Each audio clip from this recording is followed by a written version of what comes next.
Hello, this is Michele Knight and this is the astrological update for Cancer for the week starting the 28th of January. Now this week is a mysterious week full of secrets and attractions and intensity and you thinking about the meaning of life, death and rebirth.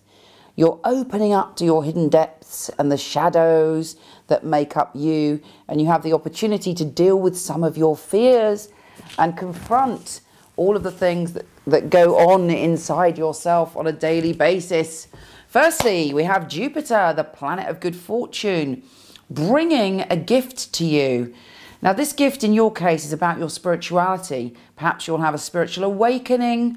Perhaps something that you're doing, particularly if you work in a spiritual field, will move forward for you. Or you'll have an opportunity to really listen to your intuition, and that brings forward something fabulous. It could also mean you have a great time, having a really good time, because that position is also the position of either spirituality and enlightenment or debauchery. So you might find yourself enjoying some debauchery, I don't know. Whatever your soul's lesson is, Jupiter is giving you a gift. It's reminding you that life can still have a few interesting things up its sleeve. We then have a grand air trine, and for you, it's all about delving into possibly some of the mysteries or secrets in your family. Perhaps you've thought about your childhood recently, or you feel that there's something in your family that you're unclear about, or there's some secrets connected to your family and you're unraveling them. Doesn't mean you have to see family members. It could be that your soul is suddenly understanding what each person in your family was meant to teach you, or how you got to where you are now through those family and generational dynamics.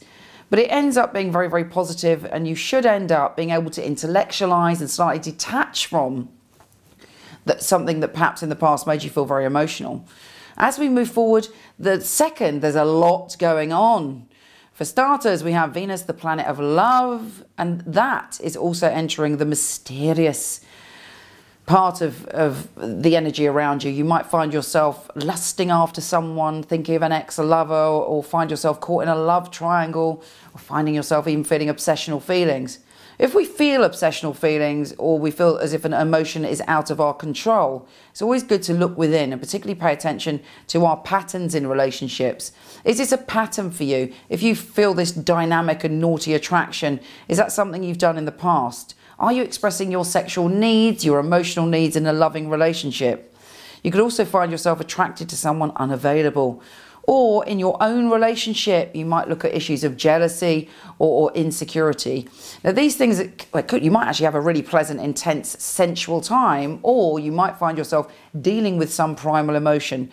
Either way, it's interesting, it's releasing, and it's captivating. Also on that day, we have a stellium of the Sun, Mercury, Venus, etc., all going into that position of life, death, rebirth, sex, obsession, intensity. That is how full on your week is going to be. But Mars, the planet of action, which is in a way our roots, it's our battery, that's going into the position of adventure, travel, broadening your horizons, being non-judgmental, stretching yourself, learning things, wanting to feast on knowledge. So you've got a lot of energy to do something adventurous. This is an exciting week, but that fiery Mars is going to get through it and give you the courage to deal with some of these issues that are coming up. It's not necessarily going to be unpleasant. It could be, in fact, too pleasant. Let me know what happens. Take care, and I'll speak to you soon.